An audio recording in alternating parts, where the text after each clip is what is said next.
Good afternoon. Welcome to Gosnold's first annual Legislative Forum. On behalf of Gosnold and our Board of Directors, I'd like to thank each of you for being here today. I look forward to an afternoon where we can share perspectives on how we can work together to best serve children, adults, families affected by substance use, mental health, and co-occurring disorders. As President and CEO, my vision for Gosnold is to provide swift access and exceptional behavioral health care to all individuals in need.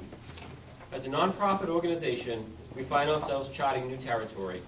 At Gosnold, we must now compete with many new for-profits organizations in the addiction recovery space. Agencies that limit their service only to patients with commercial insurance and do not serve individuals with Medicaid, who can be especially vulnerable. At Gosnold, we stay true to our nonprofit mission. Gosnold serves everyone and offers a strong, extended range of services necessary to promote lasting recovery. Our service continuum includes detoxification, residential rehab, extended residential, partial hospitalization, outpatient, recovery coaching, and community-based intervention and prevention services. As part of our vision to be an accessible source of behavioral health services, we're very focused on our ability to treat patients with co-occurring disorders. We know that this is the path to lasting recovery for many of our patients. To that end, our strategic plan over the next few years is to open a new state-of-the-art 100-bed facility that will offer detoxification, clinical stabilization services, partial hospital services, an inpatient unit that will provide individualized treatment for those suffering with co-occurring disorders. I will be able to share more of this initiative over the next few months, and we do expect this to be fully operational within the next 18 months. In line with our strategic vision to be the accessible source for behavioral health services in southeastern Massachusetts, Cape Cod, and the islands, our legislative agenda today centers on building and sustaining a strong continuum of services for people recovering from substance use and mental health disorders. Beth Folcarelli, Gosnold's Chief Operating Officer, will take us through today's legislative agenda. But before I turn the floor over to Beth, I'd like to recognize our legislative delegation and guests. So here with us today, Mike Jackman, District Director for Congressman William Keaton, 9th Congressional District.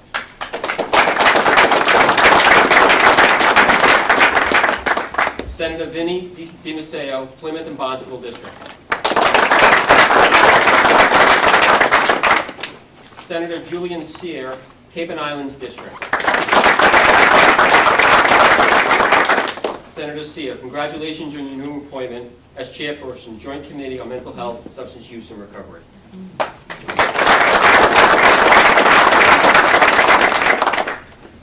Representative William Crocker, 2nd Barnstable District. Representative David Vieira, 3rd Barnstable District. Representative Sarah Peak, 4th Barnstable District. Representative Randy Hunt, 5th Barnstable District.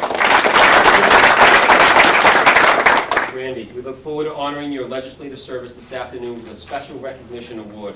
Thank you for being here today. Representative Dylan Fernandez, Barnstable, Nantucket, and Dukes District. Please join me with another warm welcome for our delegation.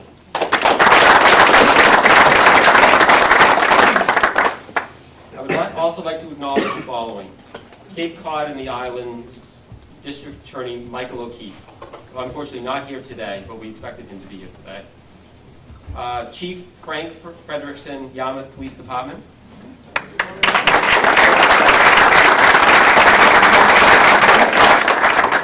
And Michael Kasparian, President, Falmouth Chamber of Commerce.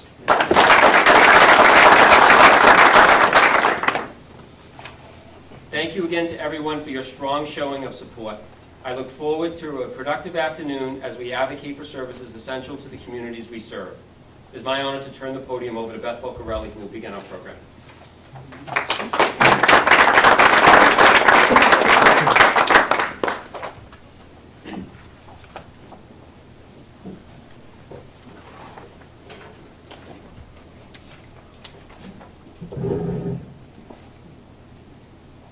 Good afternoon, everybody. Can you hear me? I'll just use my voice. I typically only have an outdoor voice. Thank you all for being here to learn more about the legislative funding priorities of great importance to Gosnold and the more than 10,000 patients and families we serve each and every year.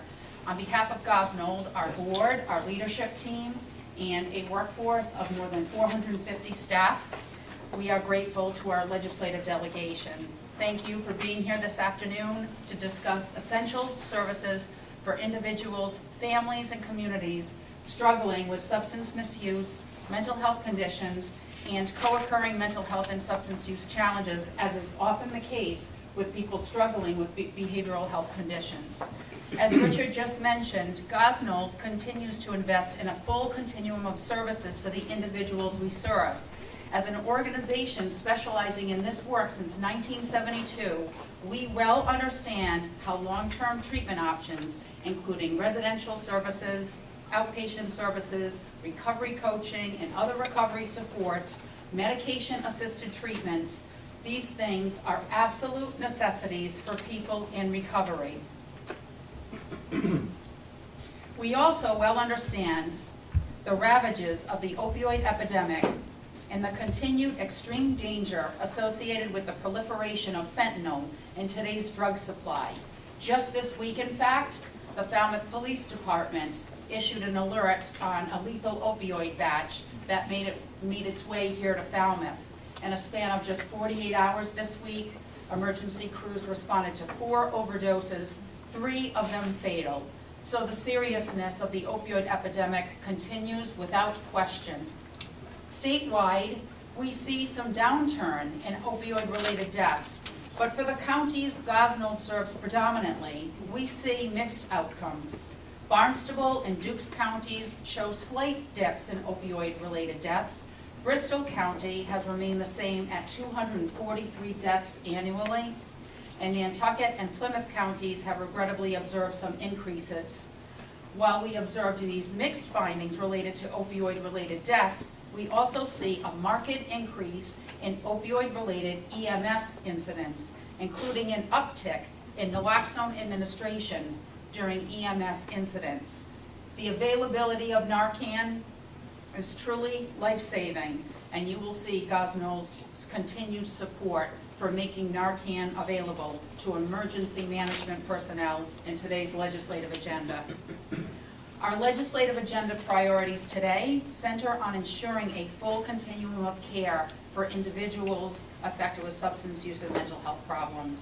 This afternoon, we seek to drive home the point that a full range of community-based services are needed to promote lasting recovery.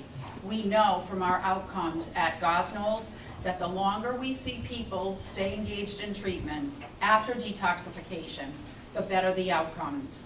Services like residential treatment, services like recovery support centers, recovery coaching, medication-assisted treatment, outpatient services. These services help patients to successfully continue their services as they continue to get well. As people get better, their needs change.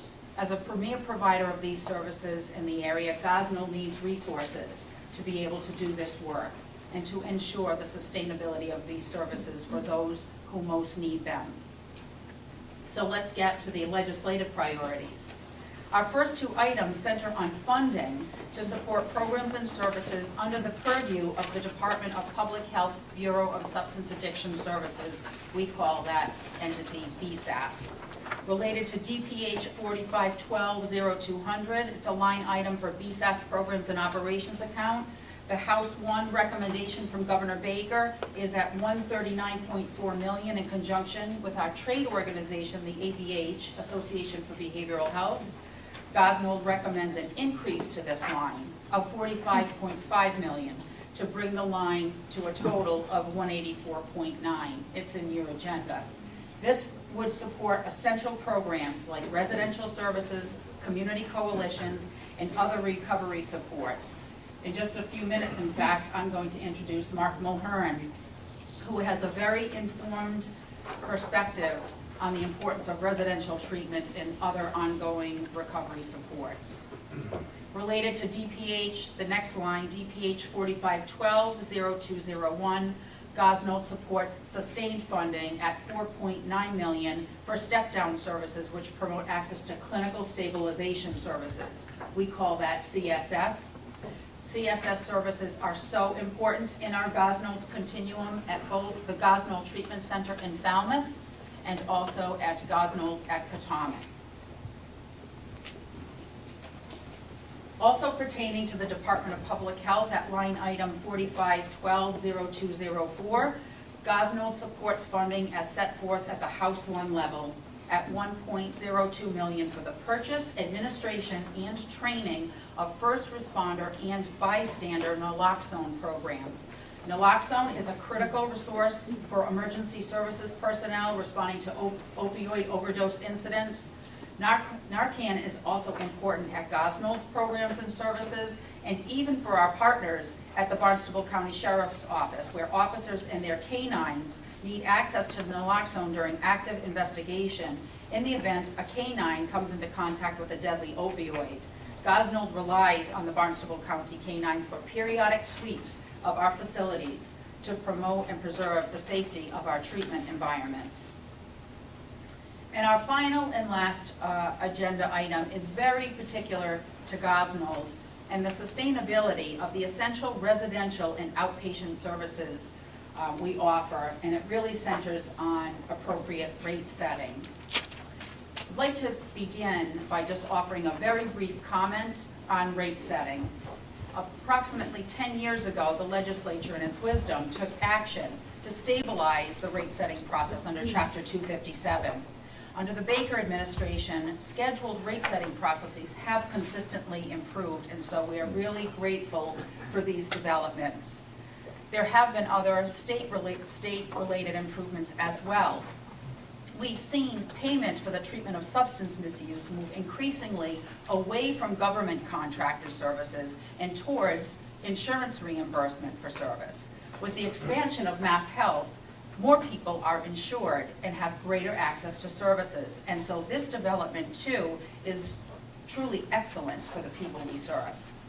What has been a challenge for Gosnold with relation to residential services and outpatient, too, which I'll get to momentarily, is the way rate levels were originally set, setting the floor level from which increases are based.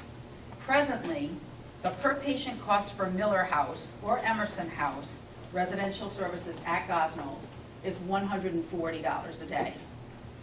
So I was thinking, I can't even stay at the Holiday Inn for $140 a day. So that's our actual cost for a residential service. And that includes everything: room, board, treatment, staffing, and overhead. We think we do an excellent job keeping this service affordable for our patients. Our current state reimbursement rate is $102 a day, a shortfall of $38 per patient per day across 60 beds. So this reality leaves Gosnold's residential programs operating in substantial deficit. In fiscal year 2018, Miller and Emerson programs performed at a combined deficit of $529,000.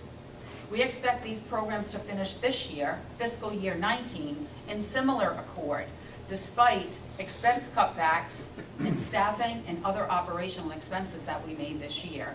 We did significant shaves this year at both of those programs while still trying to retain their quality.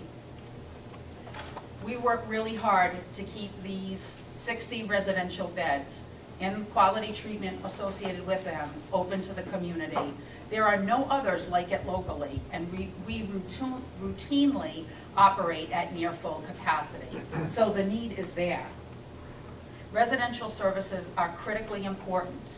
Residential services reflect the point in time where people really begin and secure their recovery.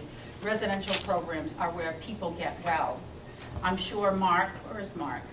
Mark, right in front of me.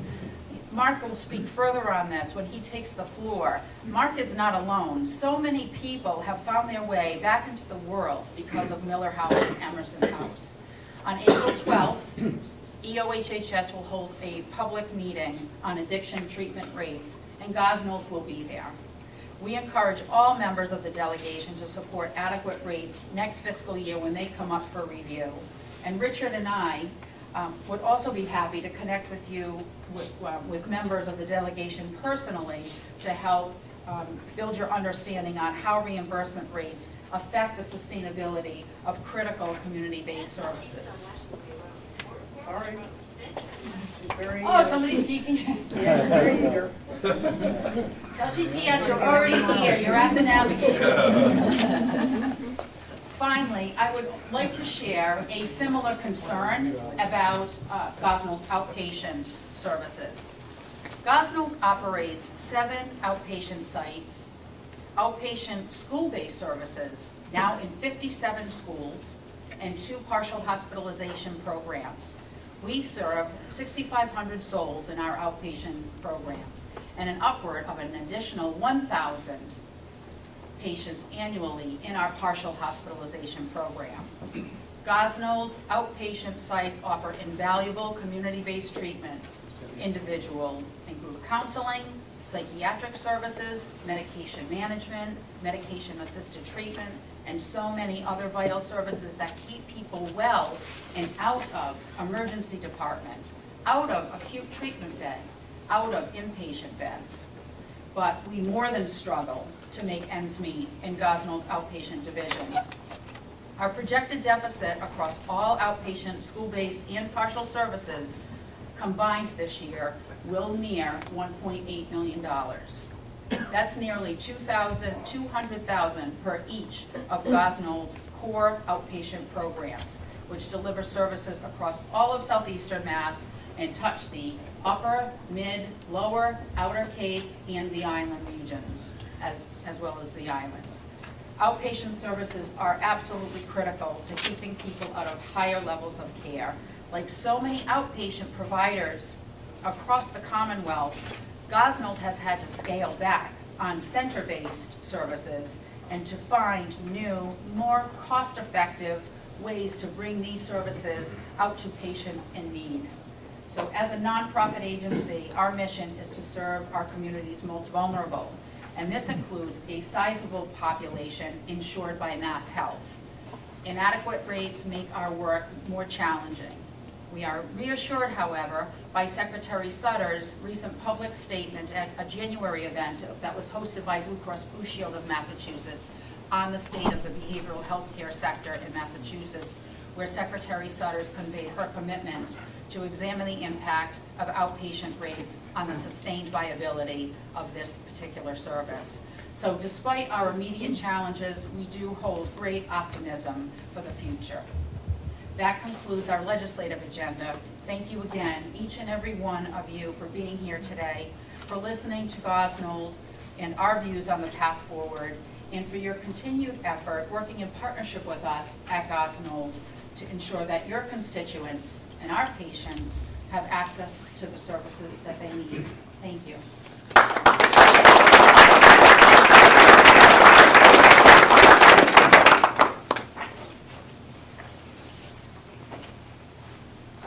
It's my pleasure to introduce to you our keynote this afternoon, and that's Mark Mulhern. And Mark is very special to us at Gosnold. He is an alumni of Gosnold, went through the Miller House program, and he has really, he's a spectacular human being. Mark knows firsthand the impact of the disease of addiction and its impact on individuals and families through his personal and professional experience. Mark grew up in a close-knit family, attended Assumption College, and after graduation, worked for an investment bank in Boston's financial district. In 2014, Mark lost his father after a long, hard-fought battle with alcoholism. This became a turning point in Mark's life as his own struggles with substance use intensified with his father's passing. In 2015, Mark entered the Gosnold Treatment Center and has been in successful recovery ever since. Upon the completion of his treatment, Mark decided to make significant changes in his life and left his career in finance to work as a recovery aide at the program he credits with changing his life, Gosnold's Miller House. Mark worked in a variety of roles at that treatment facility as a case manager and eventually as the assistant program director. And Mark is currently the center director for South Shore Peer Recovery. Mark Mulhern.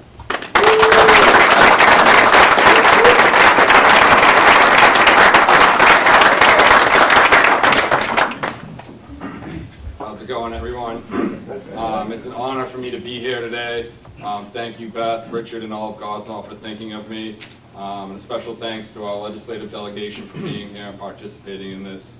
I got to start by saying sometimes, most people know I'm a very emotional man, but that's because my life is so impacted by the disease of addiction and my recovery. Right? I cherish it so much that I can't help but get emotional about it. You know, I want to start by saying, yes, I am Mark Mulhern, the Center Director for South Shore Peer Recovery. Prior to my role today, I was the Assistant Program Director at Gosnold's Miller House, but I am also an addict. I am also a brother, a son, a friend. I'm your neighbor. I am your banker. I am your grandson. I am your godfather. Right? And I share that because as Beth mentioned some of the statistics around overdose rates, I could have easily been one of those statistics. But this is not a statistical problem, right? This is a human problem that's affecting our communities and our families and our friends, right? I stand up here today as a member of our community. Beth mentioned my close-knit family. I told one of them about this event, and they pretty much take up half the space. There's nothing special about me. I'm an average man from an average family, from an average neighborhood. I grew up with a great childhood. Family is the most important thing in my life. If you ask me, I have the best family in the world. And I had addiction in my family. It affected my family, but it didn't really affect me until a later age. As I look back in my younger years, I really didn't have much to complain about. But as I turned 16, life kind of showed up. One of my best friends committed suicide, and it had a profound effect on my life. At that point, I really couldn't comprehend what death was and what trauma was and how to deal with it. I was a teenager. I didn't have coping strategies, and realistically, I turned to alcohol to deal with it. I was able to keep my life together. I graduated from Boston Latin School in Boston. I went on to Assumption College. But it's at Assumption College that my life really changed. I first became introduced to what would be my drug of choice, an opioid painkiller, after having my wisdom teeth removed. Right? And with that prescription, I had some leftover pills. And with that prescription, the veil of fear of drugs was removed from me. Right? These were prescribed by a doctor. I took them for a medical procedure, and I had leftovers, and a friend had suggested to me that I should take them alongside my drinking to amplify the effects. And when I took it for that first time, I realized that my life wasn't over when I took an opioid prescription pill, right? That things didn't drastically change, but when I took that pill, my life forever changed, right? I turned to alcohol and drugs to really mask pain in my life. Anxiety in my life, depression in my life. They became my coping strategies. And as I was in college, the disease of addiction did start to affect my family. I would return home on the weekends because I didn't feel a part of at school, and my home life was changing at the same time. I no longer felt so at home in my own house. My father struggled with the disease of addiction. He was an alcoholic, and today, when I look back, I had a very hard time struggling with that, thinking that my father chose alcohol over his family, over his children. But today, through my own experiences and working in the field, I realized that the disease of addiction turns us into people we are not. And my father was slowly becoming somebody that he was not. My life, as I moved back from college, I returned home. I graduated with a degree in economics and a minor in finance. I went on to get a job in the investment banking field in downtown Boston. To all outward appearances, my life was great. I showed up to work in a suit. I walked around downtown Croston, and people in front of me would make comments about the addicts and junkies begging for change on the corner, when I was the full-blown opioid addict walking behind them. wearing a suit, showing up to work every day. That is the opioid epidemic. I am the opioid epidemic, right? And my life became a walking tightrope. My life became riddled by anxiety and fear of the unknown. I was paralyzed by the stigma of addiction. I didn't think I could ask for help. I was afraid to ask for help. I was scared of what it might mean for my job, my career, my family, and everything. All while at the same time I returned home every day to a family affected by alcoholism. We pushed my father to go to treatment over and over again, I, often being the oldest son, pushing the hardest, while I was secretly going upstairs afterwards and using drugs to mask my own pain. My life became an endless cycle of self-reinforcing drug use. I hated myself for the fact that I used drugs, so I used drugs because I hated myself over the fact that I used drugs. I wanted nothing more for the chaos to end. My father came to Gosnold multiple times. I drove him to this very area, and he had brief periods of success when my father came back. Eventually, in 2014, life decided to show up again for me. My father exited the Gosnold Treatment Center in January of 2014, and a few months later in April, my father's father, my grandfather, had lung cancer coming back to his life, and he passed away in a few weeks. This was a traumatic event for us all. We were all in the room when he passed, but most of all, it affected my father. My father's life began to spiral out of control, and with it, mine did as well. I spent every night pacing around my bedroom, looking out the window, waiting for my father's truck to come back home so that I could go to sleep knowing he was safe. I walked around every night blaming myself for the fact that my father drank, thinking that I was a bad son, that I had done something wrong growing up. And in turn, I used drugs to cope with those feelings of desperation, of anxiety, and of fear. 4 months after my grandfather passed, my dad went out one night. He told me to cook lobster dinner because he would come home and have it with me and my brother. Our house was in such stress that my mother and sister had recently left and were here on Cape Cod at this time. That night I made lobster dinner and I ate it by myself, upset that my dad was probably out drinking while I was at home eating the dinner alone, only to receive a phone call a few hours later that my father was never coming home. Right? And my life drastically changed at that point. But to emphasize the brain disease of addiction, the first thought that came to my head when I found out that my father had passed away and was not returning home was that I needed to turn to a substance to cope with the pain. Before I could even wake my little brother up, who was asleep upstairs, and tell him about the life-changing news that Dad was dead. That is not me. I say that with ashamed today to admit that the first thing that my brain said to do when I found out that my father was dead was not to call my mother, not to call my sister, not to go upstairs and hug my brother, but to turn to a substance to deal with it. That is not me. That is not Mark Mulhern. That is the disease of addiction. And my life spiraled out of control after that. Fortunately, a few months later, I was able to seek some help of my own. I was able to get some outpatient treatment. I entered a 12-step fellowship, and I was able to start to put together the pieces of my life. However, 6 months later, to the date, I relapsed. I relapsed alone. I made the decision to pick up a drug, and it was a decision that I regret. Well, I can't even say I regret it today, honestly, because it's one of the most important parts of my story. That relapse for me made me realize that I needed to make different decisions in my life, and that I needed to make decisions to save my life. I could no longer lie and act like things were okay. I woke my mother up, I woke my girlfriend up, and I told them what happened. However, I didn't stop then. It took me another 30 days of spiraling, of burning every bridge I built to my recovery, of spending every dollar I saved to get myself out of financial ruin to find help again. And this time I came to Cape Cod. I went to Gosnold Treatment Center, the same treatment center that my father used to go to. And the woman I called for help was my father's counselor, and that is Martha Jacksteimer, the program director of the Miller House. And when I came to Gosnold, I got help. Right? I went on to Potomac, and one of the most today, I can confidently say, the most watershed moment in my life was when I accepted the decision to go on to treatment at the residential facility of the Miller House.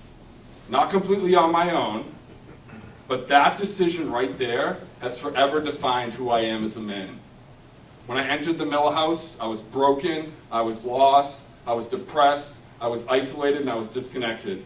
What the Miller House gave me was the opportunity to reconnect with the community and to find help in my most vulnerable moments of life. It gave me a place to live, to call my home, and by the end I was begging for more time.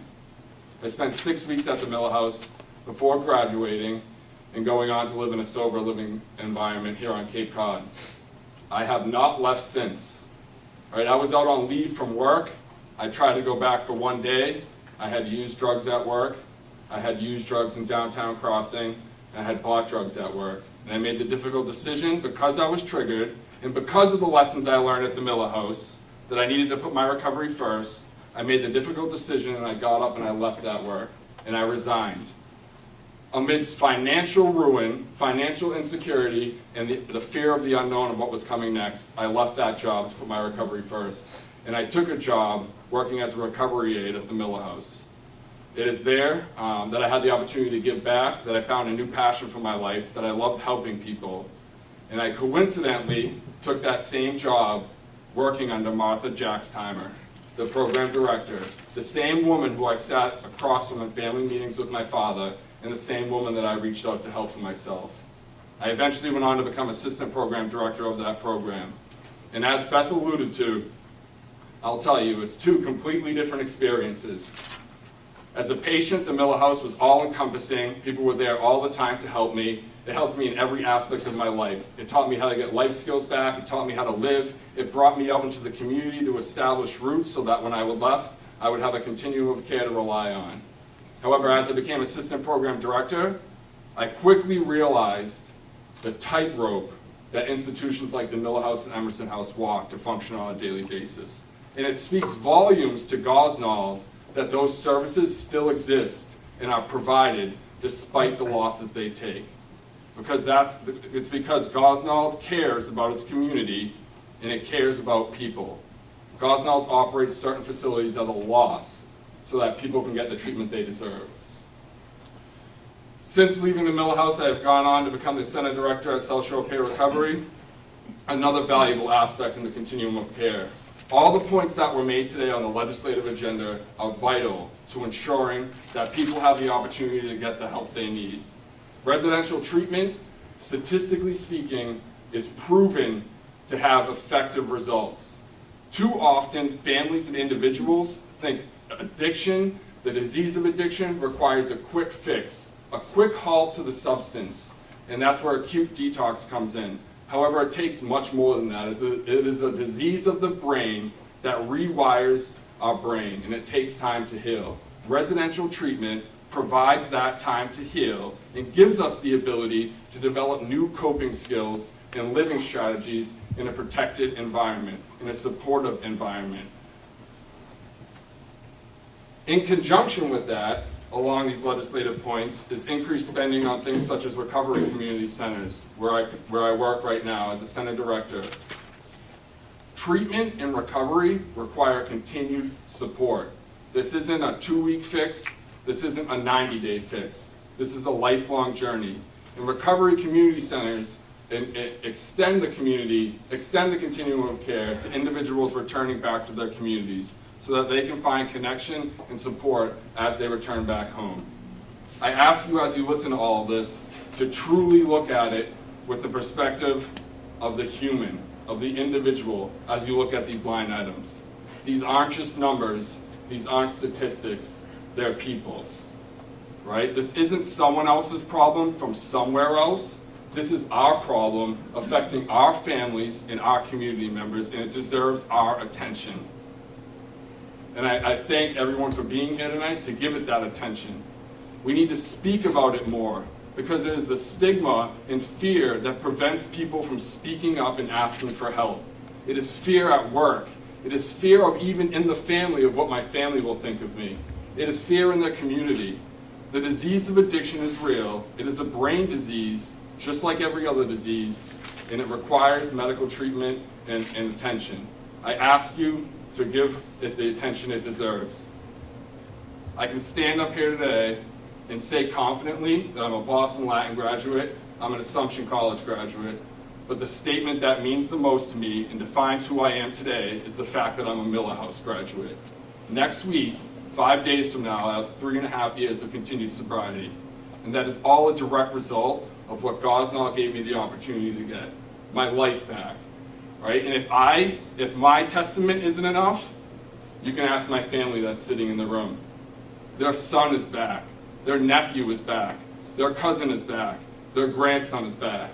If that's not testament enough, you can ask Martha Jacksheimer, the program director, whose son graduated from the Miller House 10 years ago and is a loving father in sobriety today. You can ask my best friends, Jeff D'Angelo, who is coming up on 3 years sobriety next week, who is a loving father of a 1-year-old son.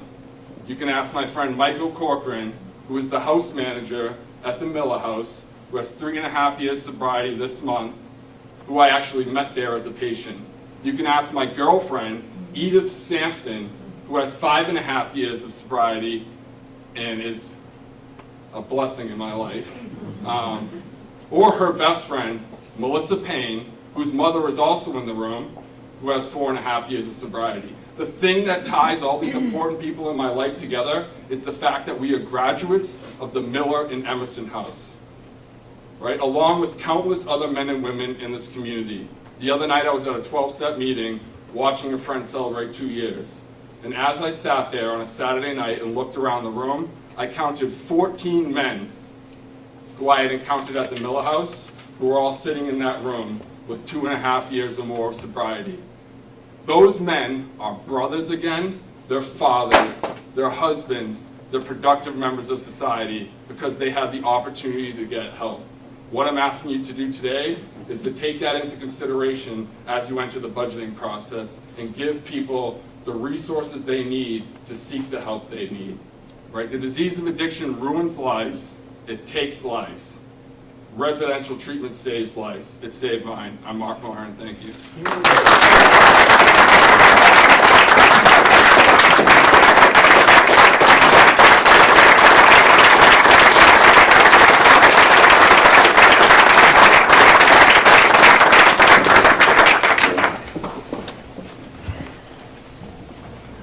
Wow, Mark is the reason we do what we do. So thank you, Mark, and all the inspiration we have in the room today. And I have another nice piece of the program to do. In full disclosure, it's purely happy coincidence that I live in Randy's district. So it is with a great pleasure to be here today to recognize Massachusetts State Representative Randy Hunt from the 5th Barnstable District for his unparalleled leadership in the areas of mental health and substance use treatment, prevention, education, access to care, and safe drug disposal. Randy has recently been named as the minority ranking member for both the Joint Committee on Revenue and the Joint Committee on Healthcare Financing. He has served on the Revenue Committee since 2013 and has been the ranking minority member on healthcare financing since 2017. I would also like to highlight his membership with the Joint Committee on Mental Health and Substance Abuse, the Harm Reduction, and Drug Law Reform Caucus, and his appointment to the Special Commission on Substance Addiction Treatment in the Criminal Justice System. I have had the privilege of serving as a founding member, along with Randy, on the Barnstable County Regional Substance Abuse Council during his tenure from 2014 to 2017. Signaling Liz. We are proud to recognize Representative Hunt as our first recipient of Gosnold's Legislative Service Excellence Award. This award is for his legislative leadership in the areas of substance use and mental health disorders treatment, community prevention, education, access to care, and safe drug disposal. To commemorate this award, we have a special gift for Randy, which I'd like to direct your attention to the screen right now for a moment. These images that you see, there are before and after. This is through our electronic digital imaging program, or EDI. The second image, which we framed for Randy here, was created by an Emerson House patient through this program. EDI promotes recovery and emotional resilience through imagery created on mobile devices. Photos and images can be altered and enhanced by the individual to express their feelings associated with mental health and substance use disorders. Individuals use EDI to share deeply personal aspects of their lives that are difficult to express through words alone. You can see in this photo that originally there was one rock of hope, and the second one, she created many rocks and brightened up the entire image.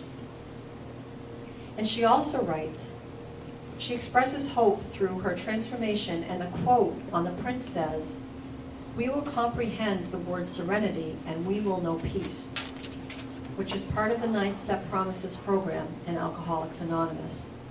The purpose of the 9 Step Promises is to offer hope to individuals in recovery, to assure them through the rigorous self-reflection, the making of amends with those they have hurt, and clearing the wreckage of their past.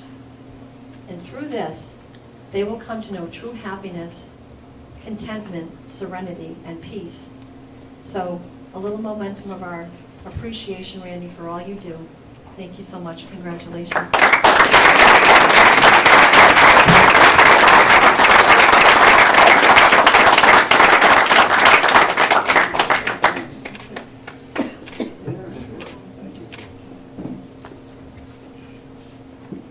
Well, this is awesome and unexpected.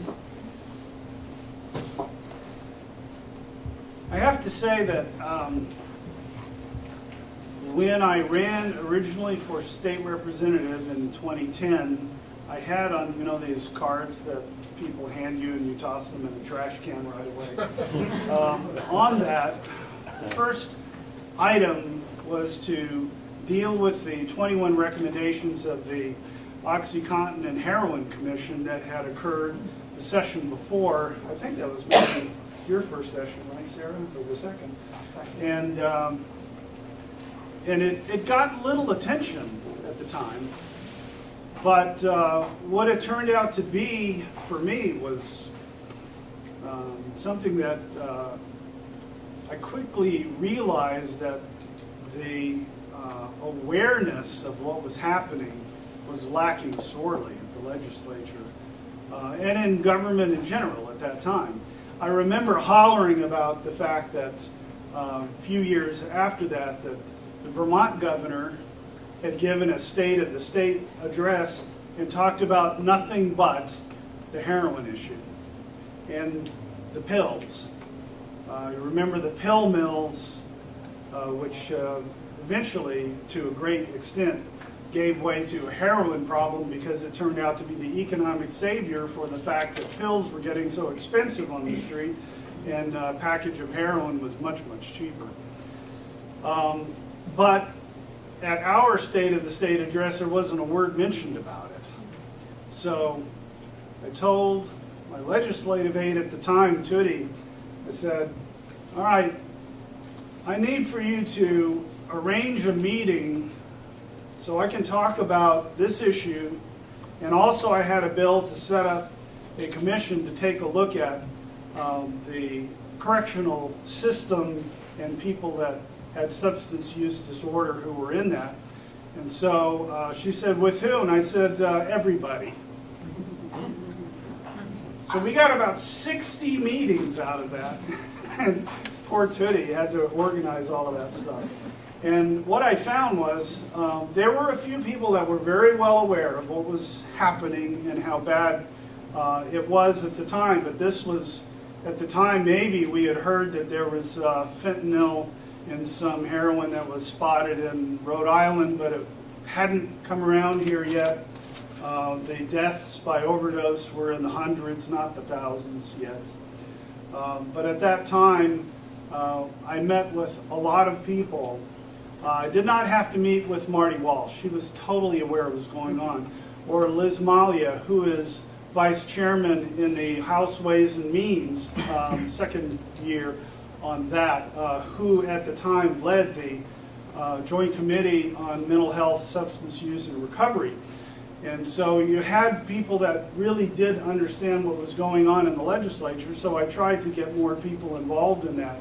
But I have to say that, unfortunately, when fentanyl started showing up in a big way, it got everybody's attention.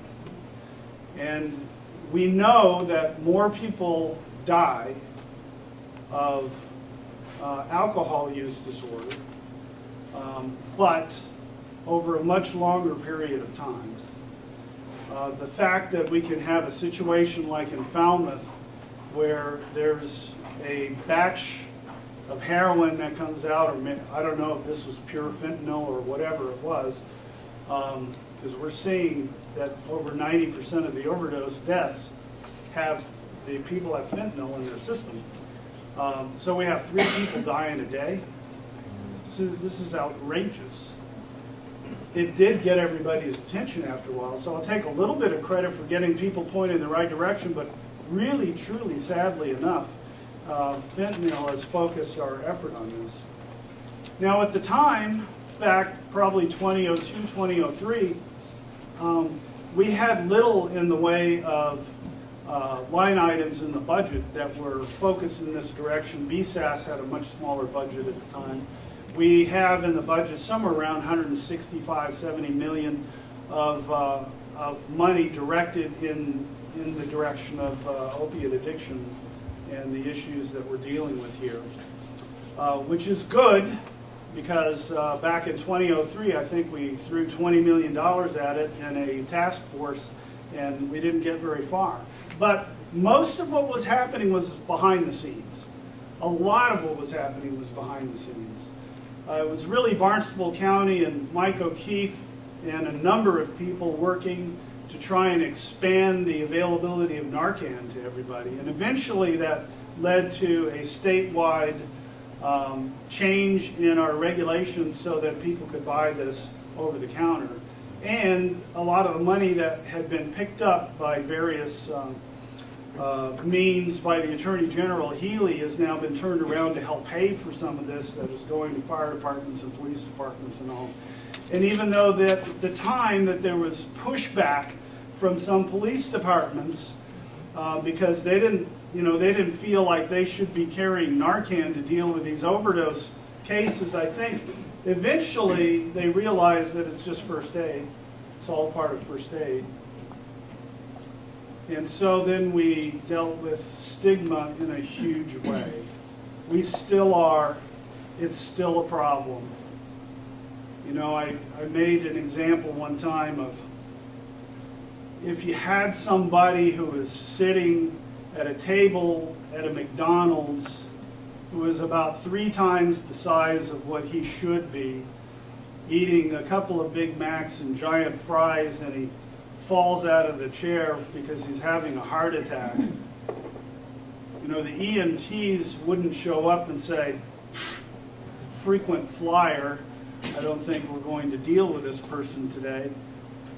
Yet we had kind of that feeling, and it was stated by some fire chiefs that, you know, this is something that people bring on themselves. Baloney. Mark, your example of when your father died proves the point that people through this disease get separated from free will. Because if you had free will, you would have called your sister, called your mom, talked to your little brother. But it was speaking louder to you than what somebody would normally react in that situation. That's exactly what's happening. And we understand that if we can get people on the road to recovery for long enough, the brain will start healing, it'll come back together, and people can live long and fruitful lives.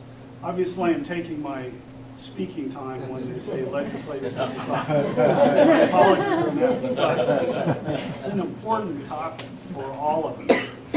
Look, the overall strategy has to be that we keep people in recovery. When they get there, we may have setbacks, we get that, but the objective is to keep them on that road. That's what the coaches are all about. Fantastic. The app that an insurance company gave Gosnold like an innovation award for by using geofencing to make sure that your people that you're coaching are not hanging out in known drug selling areas and things like that. Fantastic. But the irony was they don't cover that. They don't cover the cost of it. Well, I don't know if it's irony or if it's hypocrisy, but those types of things we have to overcome as a government here. So we definitely support you on all of those efforts, and you've made a great deal of progress in getting out in the community, identifying people who have been in an overdose situation, try and get them into treatment, and keep them on that road to recovery. That's so important. The other piece of it is, if we can keep the kids who we can identify as having high risk, and we do have this SBIRT protocol in 7th and 9th grade now, and that was something that wasn't easy to do either, we can identify kids that are at risk. And if we can keep them away from active use, and if we can keep people on the road to recovery and in recovery, then the middle will naturally shrink. And I'm not wishing that you'll be out of business someday, but I kind of am, because it would be nice if we didn't have anybody in that active use area. So with that, I'll say thank you very much for this. I really appreciate it. And I look forward to everybody else.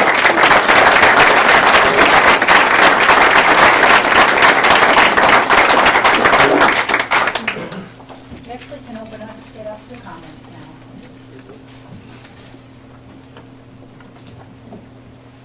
Well, I guess I'll just say then, just thank you to Gosnold for your leadership on this for so many years.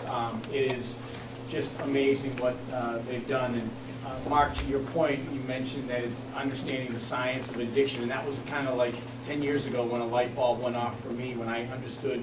It was a clinical psychologist explaining the science of addiction, and once you understood that, you realized it wasn't free will. And that's educating people on that is really how we can change this and understand that there shouldn't be a stigma to this, and it is a disease.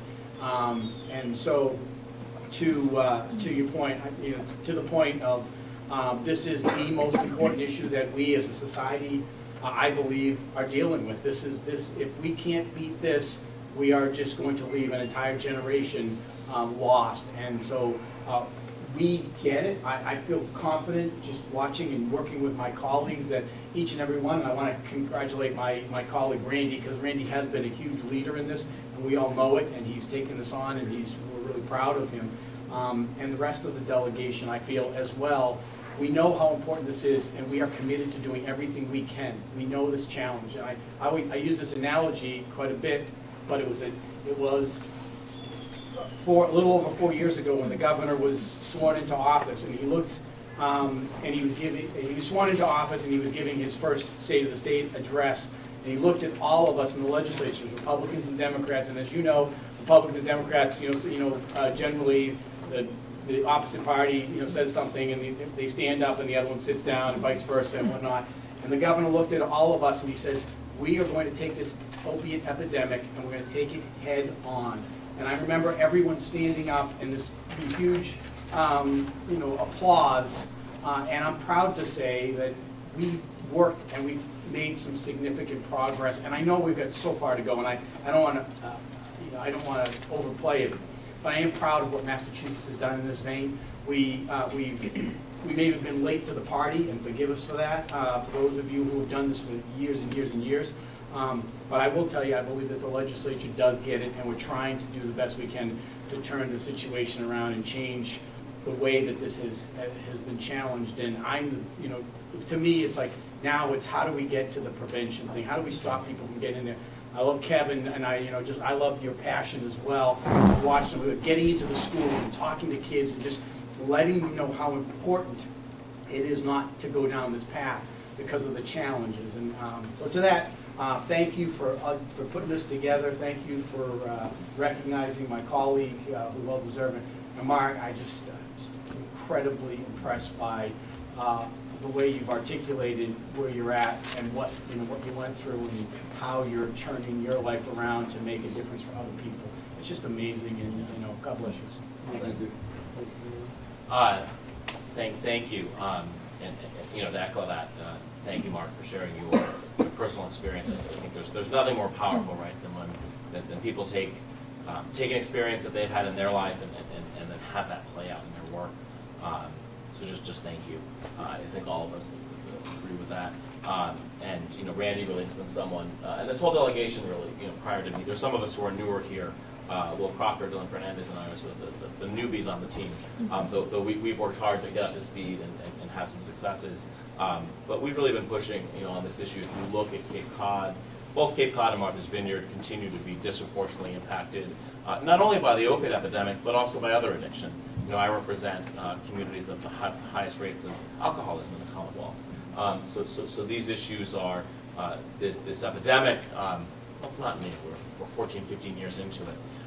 But we've been struggling with issues of addiction here on Cape Cod for quite some time. Just so you folks know my background, prior to joining the Senate, I worked at the Department of Public Health for 6 years. First in the Commissioner's office, then I did environmental health work. But I got to learn from and be mentored by people like John Auerbach and Michael Botticelli and people who are really leaders in how Massachusetts confronts, yes, this epidemic. As someone who grew up in the Outer Cape, I also see a lot of parallels between the opiate epidemic and the HIV/AIDS epidemic, which really impacted the community I grew up in, both communities, both the LGBTQ community and then our Outer Cape community. And there's a lot of lessons to be learned there. And increasingly, as we're having success, we're seeing some preliminary success, right, in reducing deaths. And you even see that in the data in Barnstable County. Preliminary good news, cautiously good news. But as we ultimately move from an epidemic to endemic phase of this disease, we're really going to have to think about what does that look like? How do you actually have a culture of recovery? How do you actually help people have a lifetime of recovery? And we've worked on that and dealt with a whole suite of services and programs that help people living with HIV, 20 years ago. And I think we're going to begin to need to look at that. I think we haven't done that broadly as a state, but everything from support, housing, programs.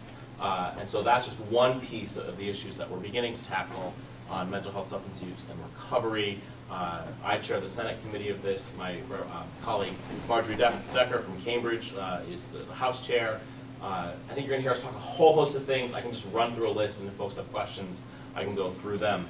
Certainly Narcan access, continuing that. We actually were able to secure additional monies for police departments and nonprofits to get Narcan here. We need more of that. One thing we've actually realized is that police departments actually qualify under the current program, but individual police departments need to have basically a doc to sort of sign the standing order, so that's something we're working on right now. MAT expansion is just a tremendous priority. We really see that this is something that really has made a difference, is really in saving lives, whether that's in the criminal justice system, whether that's in emergency departments, making sure that we actually have providers and programs for providing those services. So a lot of work is going to be there.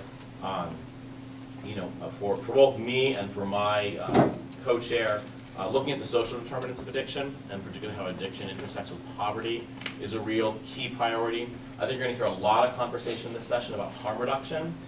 There was a very interesting Harm Reduction Commission report that came out. Pretty powerful stuff, pushing the envelope, but again, I harken back to the HIV/AIDS epidemic, where some of the interventions we use today that are commonplace were seen as very controversial. And I think we're going to need to, there's going to be a lot of conversation. The Senate's really led on this. My colleague Cindy Friedman, who's the chair of healthcare financing, Will Brownsburg, a number of us who are in leadership feel very strongly about this. Dylan Fernandez actually has been a leader on this in the House with legislation. So I think you're going to see a real push around harm reduction and saying, all right, for communities that want to do this, how do we provide a pathway? I think more broadly, mental health parity is something and access that we just haven't done right. We moved from institutions which were not productive and had a lot of problems, but the community-based models just aren't meeting people's needs. This is especially true if you represent places like Sarah Peak and I in Dillinju, the hinterlands, right? If you're on the Outer Cape or you're on Nantucket, good luck. It is very, very difficult, and it's very, very far, even to get to services that we have on the Mid-Cape, let alone, the Upper Cape. So actually, the Senate President has asked me to chair a task force on mental health parity. We're going to be looking at sort of the whole system, so sort of more to come there. We'd love feedback. And then also looking at, we've got to keep our eye on, all right, how do we throw the kitchen sink at the opioid epidemic problem, but we can't lose sight on what's coming next. Meth and meth use is increasing. We know this. We're concerned about this, but we don't know a lot about it. How do we kind of keep our eye there? And so, yes, we've got to walk and chew gum at the same time. So that's just sort of a snapshot of the issues we're going to be grappling with. I expect the committee will be taking up our work in the coming months. There'll be that task force. Certainly, please rely on me and my staff and anyone in this delegation as we're looking at these issues. Certainly, the funding piece is really, really important. I'll put my DPH staffer hat on and say we would probably have more money for these programs if we didn't earmark them so excessively. The substance use lines are some of the most excessively earmarked programs in the Commonwealth. So that's about $20 million. So that there's your difference. I know that's not going to happen, but just wanted to say that. But we've already been pushing for these. We've made so many investments in this. We need to continue that. But I think we're also going to be looking at prospectively what else do we need to do around really the future of many people living in recovery and what that looks like. So just thank you again for the opportunity. I know some of us are going to have to scoot out of here because we have other obligations, I think at 3 or 3:30, but just really grateful for the opportunity and thank you for the time. Thank you to Gosnold. What's that? I'll go next. Thank you. Go ahead, I'm sorry. Yeah. So thank you, and Mark, thank you for sharing your story. As anything has gotten done inside the state legislature, it's because people have come in and shared their stories with legislators on any number of issues. So thank you for being here today and for sharing. I really appreciate it. Of course, we're going to support these line items. We'll figure out who if we need to do it through the amendment process, we'll figure out who the lead sponsors are in the amendments. That's how you can be helpful to us. You probably hear through your professional network exactly who's carrying the amendment.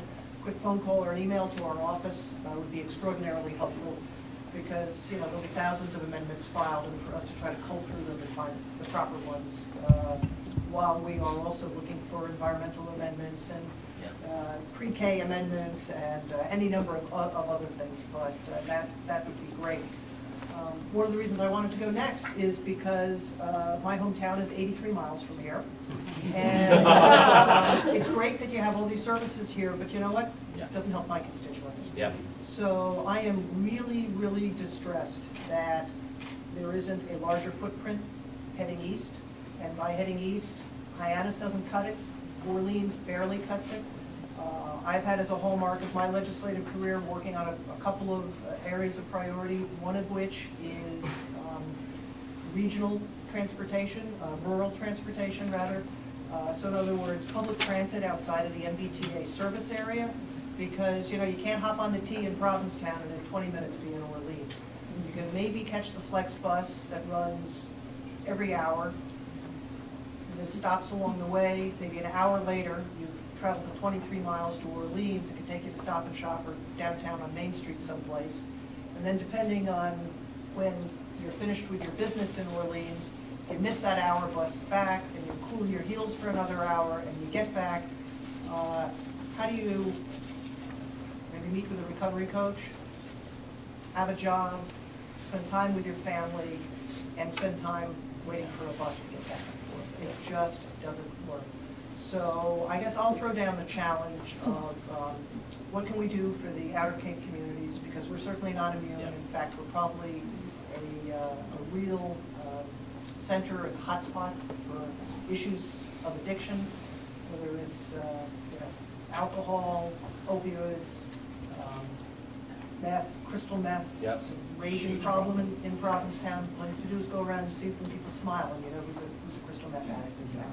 And it's obvious to see. And you can see people descending into that. So we need services out our way. So as somebody who's from the hinterlands, I ask for your help. I know it's hard because in a seasonal economy, there isn't the critical mass of people that always makes the numbers work. But I offer to think collaboratively and creatively so that we can bring help to people in all corners of the Commonwealth. And I'm not just speaking for my district now, but all corners of the Commonwealth, where we are not as densely populated as a Falmouth or a Hyannis or a Boston or a Worcester or a Springfield.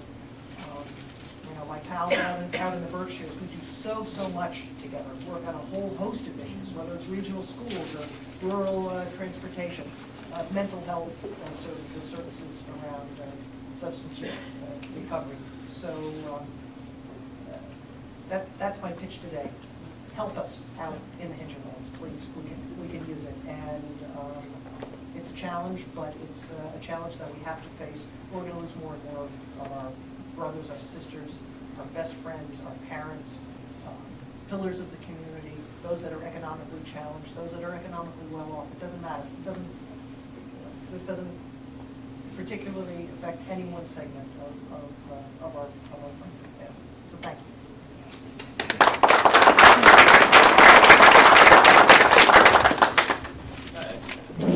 Growing up in Falmouth, I've seen what's happened right here in our community, in East Falmouth in particular, and how the issues of addiction, particularly alcohol addiction, have always been prevalent in my home community. And the growth of this epidemic and how we bridge the gap between services available and funds available. The gap that you're talking about with reimbursement rates. This morning we were at Cape Cod Healthcare talking about the general healthcare gap of Medicaid and Medicare reimbursements and how that affects the ability for us to just have hospitals that operate, quality hospitals in the region as well.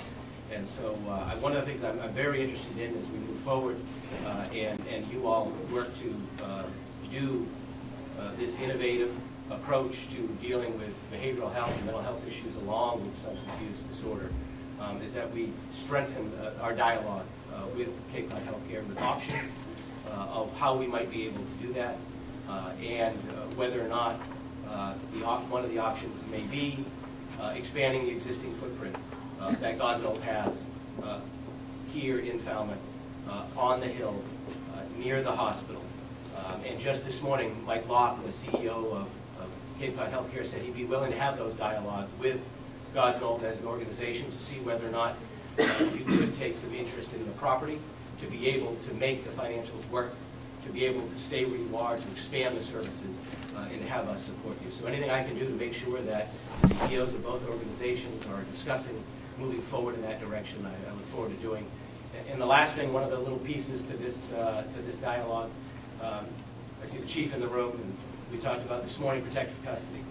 For years, when I was talking to folks about what was happening, and Bill, you had an article the day I introduced the amendment in the House to expand protective custody to the folks that are overdosed on the drugs.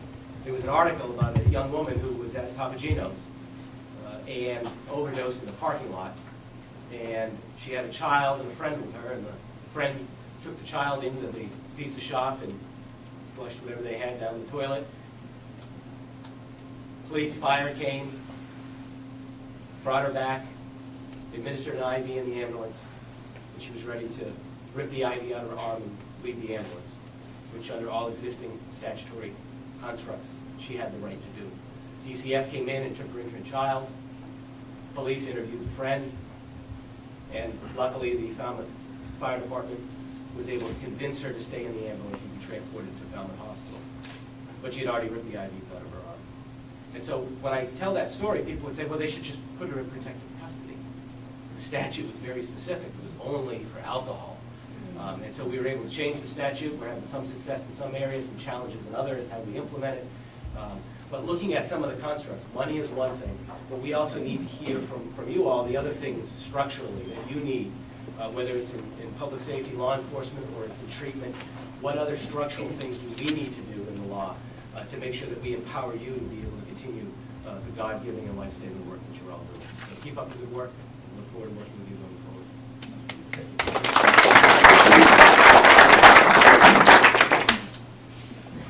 Okay.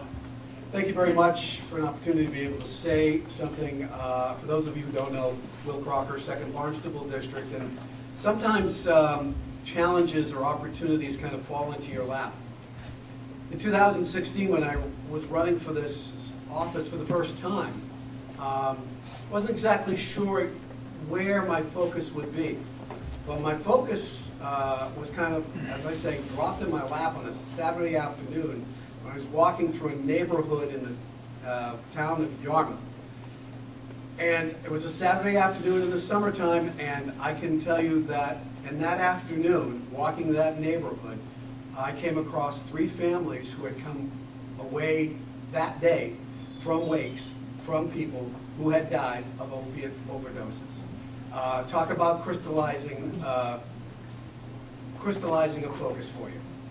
That's when I decided that that would be my effort to learn as much as I could about that and to be able to work cooperatively with everyone I could on this. Congratulations, first of all, to Randy.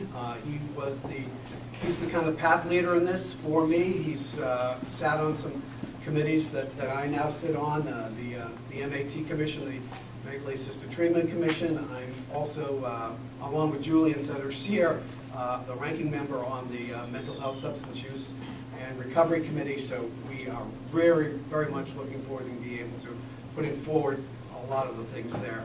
But as I wrap things up, I was looking at the sign over there, and we were talking, just looking at some of the things, doing a mental checklist. We talked about detoxification, rehabilitation, extended residential outpatient services. But one of the things that is clearly one of my priorities is the last one, community-based initiatives. I'm working right now with a number of agencies in the government and outside of the government to try and come up with a permanent funding source for opiate prevention programs in schools and nonprofits.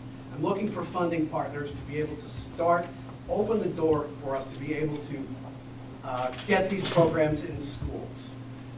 We need a permanent funding source for this that's not going to be part of the legislative process. I want something that will have a permanent area that schools and nonprofits can move into, can take money out of to run those programs, and I'm looking for funding partners there. So that is something that's really critical as far as how I am trying to do what I can to help this issue along. And we have spoken so many times about, you go back in history, you talk about what we did with tobacco, the time, the talent, the treasure we spent on tobacco programs. Now, we also now need to start focusing our issue on vaping. But the amount of time, talent, and treasure we spent there 20 years ago, we need to spend on opiate addictions right now. We need to raise another generation of kids who know that, yeah, smoking will kill you, you'll get heart disease, you'll get emphysema, you will die of that in 30, 40, or 50 years. But as a 14-year-old, you could die tonight of that just by taking that. So again, one of the things that Randy mentioned was being able to ID at-risk youths in the 7th and 8th grades. That is great. We now have the opportunity to be able to know who is at risk. But where do we go from there? We need to have these programs in schools, and I'm looking for funding partners to be able to do that. So I continue to help move this agenda along in the legislature, and it has my wholehearted support. Thank you.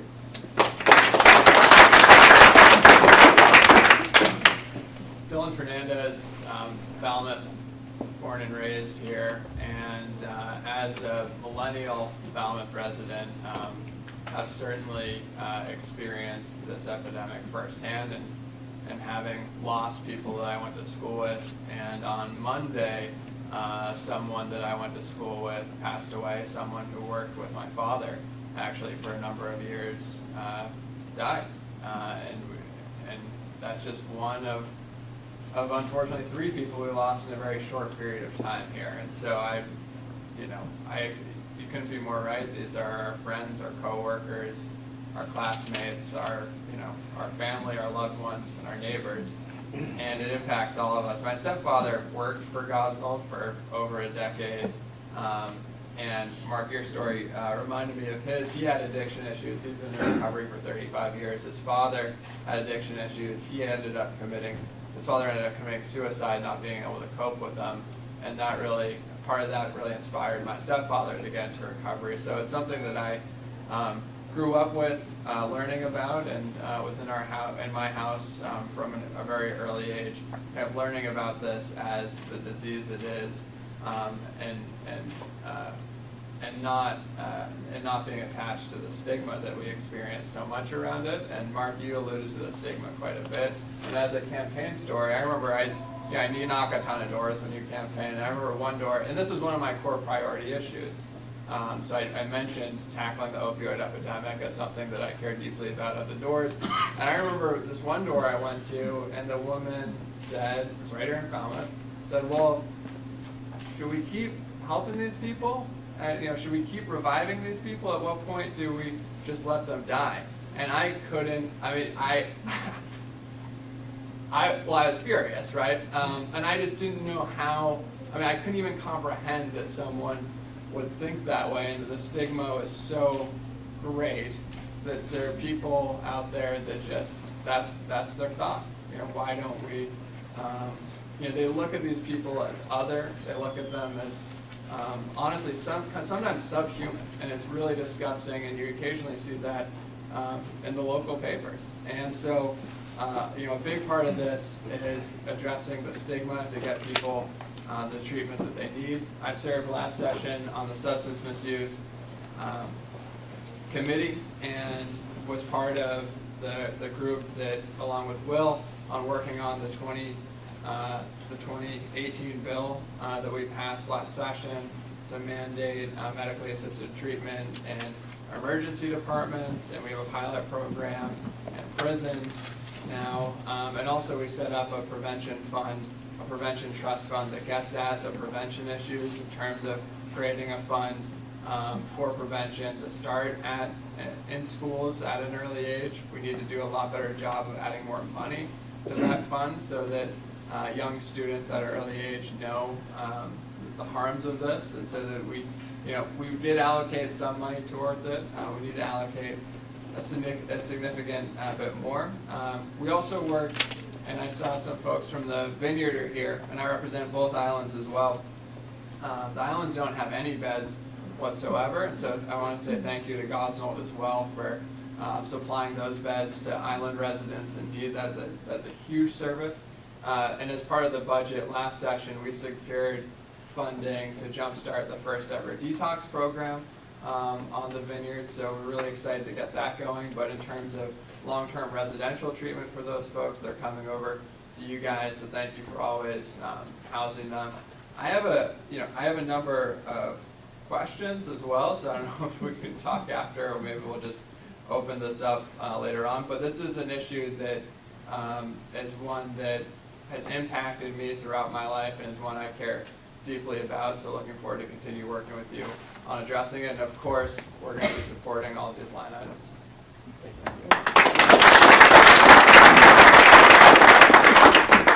Well, I was hoping to speak while Julian was still here, because he had copious notes, and I was going to crib off his homework. I'll muddle through. Maybe I'll have his cookie. My name's Mike Jackman. I'm the District Director for Congressman Bill Keating, and I want to thank Gosnold for inviting me here to represent him and the office, and obviously this is a very important priority. I want to thank Mark for your words, and I also want to thank his family for being here to support him, because I think as you've heard from a lot of the comments from the legislators, there aren't too many families that aren't touched by addiction, the family lives through it too and struggles with it, and as someone who's had family members struggle with it, I know that it's so important that we realize the recovery process is, that relapse is part of recovery, and it's a long struggle, and I applaud you for going through it, and everyone else in the room who is currently in recovery. Thank you for being here. I just also want to say I'm happy to be here with Gosnold and many other folks in the room who are part of the Regional Substance Use Council, which has had great support from the state legislative delegation. Julian mentioned harm reduction, and I happen to be on the harm reduction subcommittee of the council, and the delegation secured funding for naloxone distribution here on the Cape specifically, and that's something that has definitely saved lives and is so important. To Representative Fernandes' point about people, I think a few years ago, the common or you commonly might have heard that, why should we revive these people 1, 2, 3, multiple times? And the reality is you can't recover if you've passed away. I mean, that's just the reality. And I think we've done a lot talking about these issues here, Gosnold, the work you do, the Substance Use Council, all the activism from our delegation. We've done a lot to fight that stigma, and that's so important.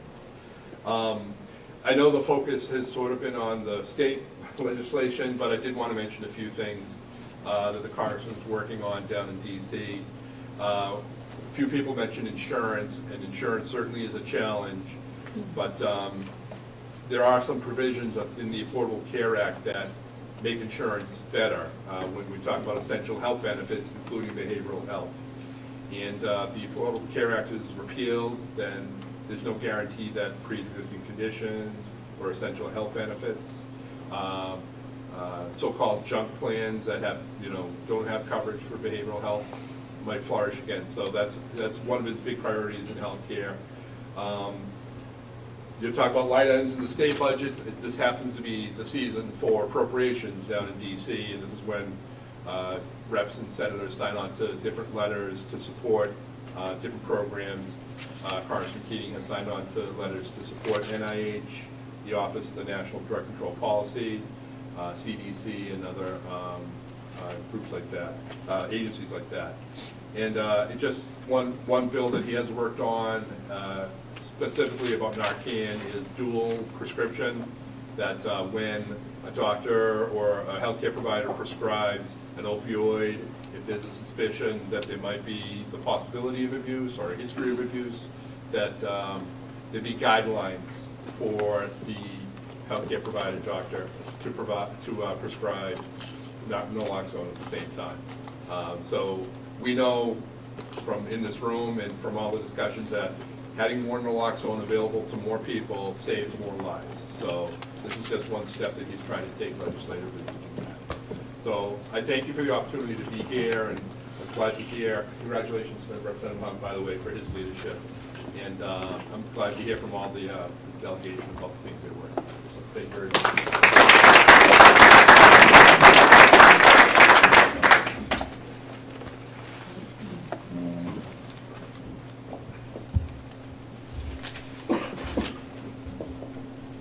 Good afternoon. I'm Don Quinville. I'm the very proud chairman of the board of directors for Gosnold. I have the good fortune of having a group of dedicated members of the community who support Gosnold through providing advice. But more importantly, we also enjoy and watching the folks at Gosnold and the performance of their duty. And of course, I have a personal connection to Gosnold, so when I look out here and I see Martha Jacksteimer and is Angela still here? Angela Shepard and I see Coach Melissa. I have a personal connection with them from a family member, and so it's very personal to me to be in that position. You know, as we deal with this addiction epidemic, we must collaborate if we're going to win the battle. I like to paraphrase that African proverb, it takes a village to save our children. I want to thank Richard and the Gosnold staff for scheduling this event, crafting its content, participating in the idea exchange amongst legislators, professionals, community leaders, family members, and people in recovery. Mark, you did a fantastic job of really capturing the essence of this disease. And the thing that I really want to point out to everybody is he represents what I feel is one of the things that we have to look at, and that's hope.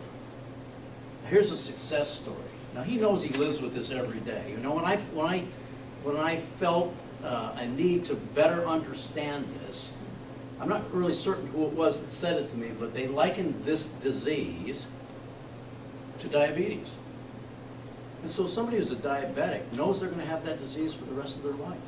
And they know they must treat it on a daily basis, whatever that means. And if they don't, they're going to end up in the emergency room. Well, it's the same with addiction or alcoholism. You got to treat it on a daily basis. So when we talk about continuum of services, it's important. Very much important. You don't just go to detox, walk out and say, I'm cured. It doesn't happen. And Mark, you captured that beautifully. Thank you. And thank you for being a representative of hope for family members, because I've been there, and you always never want to lose hope, and you're a good example of that. Thank you. To our elected officials, I extend our appreciation for taking time out of your busy schedules, especially on District Day, but for enlightening us on the legislative efforts at both the federal and state levels. Hopefully your time spent here today will also help you to enhance your ability to fight the good fight that will bring us some additional resources in order to go ahead and continue our great work, not only at Gosnold, but every other organization that's working this particular disease. Finally, let me add my personal thanks and congratulations to you, Randy, for taking a leadership role in this battle. You're constantly, in my mind, the go-to person, and hopefully Julian will do the same in his leadership role, because folks like you, we really need to go ahead and take that fight into the State House. We appreciate everything you've done for us. Thank you once again for your attendance and for your attention. Thank you.